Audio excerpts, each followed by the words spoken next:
శ్రీ రామలింగేశ్వర స్వామి టెంపుల్లో అయితే నేనైతే ఉండడం జరిగింది. నేను ఫస్ట్ టైం రావడం జరిగింది ఇక్కడికి వచ్చిన తర్వాత ఆ వాతావరణాన్ని చూస్తుంటే నా మనసు అయితే ప్రశాంతంగా ఉంది. కాబట్టి మనం కొన్ని టెన్షన్స్, కొన్ని ఇబ్బందులు పడుతుంటే ఒక్కసారన్నా ఈ గుడి విజిట్ చేసి చూడండి, మీ మనసు ప్రశాంతంగా ఉంటుంది. కాబట్టి మీకు ఎప్పటికీ గుర్తుండిపోయేటట్టుగా ఈ టెంపుల్ అయితే ఉంటుంది. చాలా అంటే చాలా మంచిగా ఉంది. ఇక్కడ ఉన్నటువంటి అయ్యగారులు కూడా వచ్చిన భక్తులకు టైం తీసుకొని వాళ్ళకు మంచిగా పూజలు చేసి మంచిగా దగ్గరుండి మరి అన్ని విధాలుగా చెప్పి నిమిషాలు కూడా ఏమైనా ఉంటే వాళ్ళు భక్తులకు చెప్పి మరి పంపిస్తున్నారు. ముఖ్యంగా ఇక్కడ ఉన్నటువంటి అయ్యగారులకు కూడా ధన్యవాదాలు.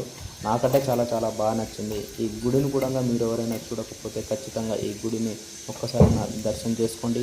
మీ కోరికలు నెరవేరుతాయని కాశీలో ఉన్నటువంటి కల్ప వృక్షాల చెట్టు అంటే ఇదే. దీన్ని మనకు ఏదైనా కోరిక కోరుకొని ఇక్కడ ఉన్నటువంటి మన ముడుపు కట్టుకుంటే మన కోరిక నెరవేరుతుందని భక్తుల నమ్మకం. కాబట్టి ఇక్కడ చూడండి చాలామంది ముడుపు కట్టిపోయారు.